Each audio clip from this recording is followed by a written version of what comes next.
السلام عليكم. أعوذ بالله من الشيطان الرجيم. بسم الله الرحمن الرحيم، والصلاة والسلام على رسولنا محمد سيد الأولين والآخرين. مدد يا رسول، مدد يا سادات أصحاب رسول، مدد يا شيخ دستور ما شاء الله. فاز داس شيخ محمد هذا كان مدد طريقتنا الصحبة والخير في الجميع. بسم الله الرحمن الرحيم. الله خالق كل شيء وهو على كل شيء وكيل. Adab tarikatın baş öğretisidir. Adab, good manners, is the first teaching of the tariqah. Tarikata giren edebi öğrenir. Those who enter the tariqah must first learn and will first learn what it means to have adab, good manners. Edeb ilk başta kimle olacak? Allah Azze ve Celle ile olur. We need to learn good manners towards whom first? We need to learn good manners, adab first, towards Allah Almighty. Allah Azze ve Celle her şeyi yaratan o. He, Almighty Allah, is the one who created everything. Her şeyin herkese hayat veren. It is Him, Allah Almighty, who gave life to everything. İnsanlara, cemaatlara, haşeratlara. It is Him, Allah Almighty, who gave life to humans, to animals, to insects, to all creatures. Bütün kainata onun kudretiyle yaratılmış. Everything in creation has been created through the divine power of Allah Almighty. Onundur hepsi. And everyone belongs to Him, Almighty Allah. El-mülk lillah der. Mülk Allah, malik olan Allah'tır Azze ve Celle. The dominion of everything is to Allah Almighty. He, Almighty Allah, is the King of everyone and everything. Onun için tarikatın edebi Allah Azze ve Celle ile. Therefore, tariqah teaches us the adab, the good manners and behavior, to behave properly towards one's Lord, Allah Almighty. Her olana Allah'tan bilmek. And good manners and to have adab means to know that everything comes and happens through Allah Almighty. Allah Azze ve Celle'den bilmek, ona itiraz etmemek. Adab requires us to know and to have the awareness that everything happens through the will of Allah Almighty and to not object what He Almighty, Allah Almighty wants to happen. İtiraz etmek şeytanın işidir. It is shaitan's business to criticize, to object, to interfere. Onun yolunda gidenler de itiraz eder. And it is those who follow the way of shaitan who also object, criticize, who revolt. Her şeye itiraz eder. And they object against everything. İyisine de kötüsüne de hiçbir şeyi beğenmez. Whether something's good or bad, they criticize everything. Her şeye itiraz eder. And they object and protest and oppose everything. Allah Azze ve Celle'nin işine de karışırlar. And they go in further to interfere with Allah Almighty's affairs. Bazıları tarikattan almayanlar nasıl Allah Azze ve Celle bu kadar zulme karşı gelmiyor. Those who do not follow the tariqah go in further and interfere with Allah Almighty's affairs and object Allah Almighty and criticize Allah Almighty, saying, in the face of all this oppression going on in this world, why does Allah Almighty not stop it, they say. Bir şey Allah Azze ve Celle'nin dünya cennet değil. But we must know that this world is not paradise.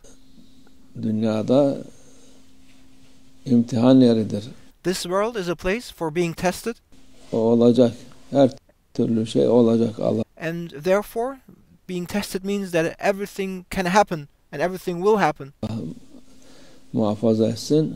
And we must seek therefore Allah Almighty's protection. Mümin olan insan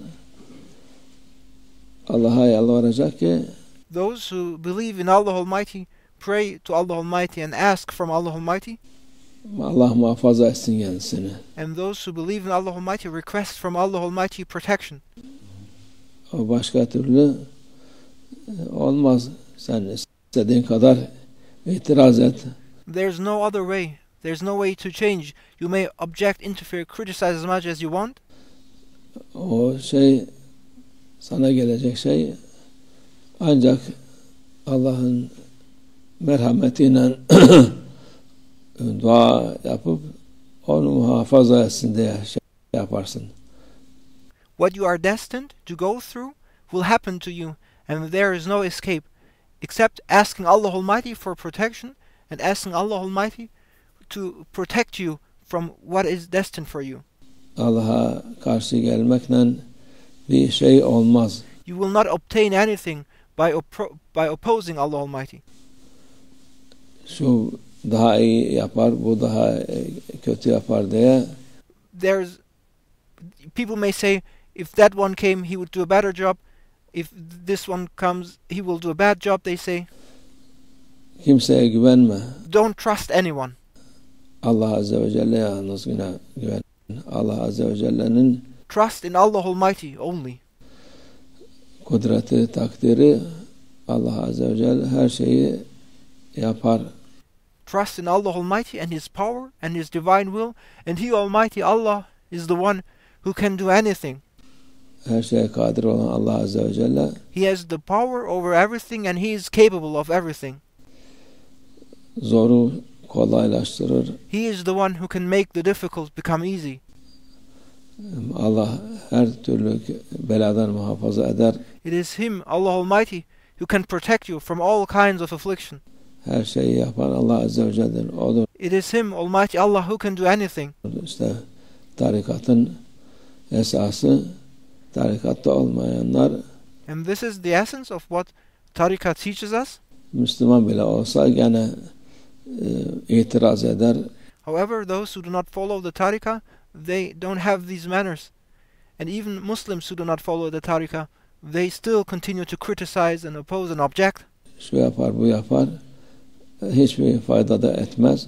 And they say this one will do that, that one will do this, but all they do does nothing of benefit. Onun için Allah Azze ve Celle'nin takdir ettiğini kabul edeceksin. One must submit and accept what Allah Almighty has decreed to happen. Dediğimiz gibi adab üzerine yalvaracaksın. Biz aciz kullarız. That is good manners, good proper behavior towards one's Lord, to submit and surrender oneself to what happens, Bize imtihan etme. and then to say, O our Lord, we are weak servants. We accept your will, but do not test us. O imtihan dünyasıdır. We accept that this world is a place of being tested. Yine bize ihsanınla muamele et. Nevertheless, O our Lord, treat us with our generosity and your mercy. İmtihanı zorları kolaylaştır. O our Lord, make the difficult to become easy for us. İmtihanımız olmasın inşallah. May we not have to undergo these tests. Budur dua edeceğimiz inşallah. This is what we need to ask and what we need to supplicate and ask for from Allah Almighty. Allah yardım etsin hepimize. Ve minallah tevfik. El Fatiha. May Allah Almighty support us all, help us all.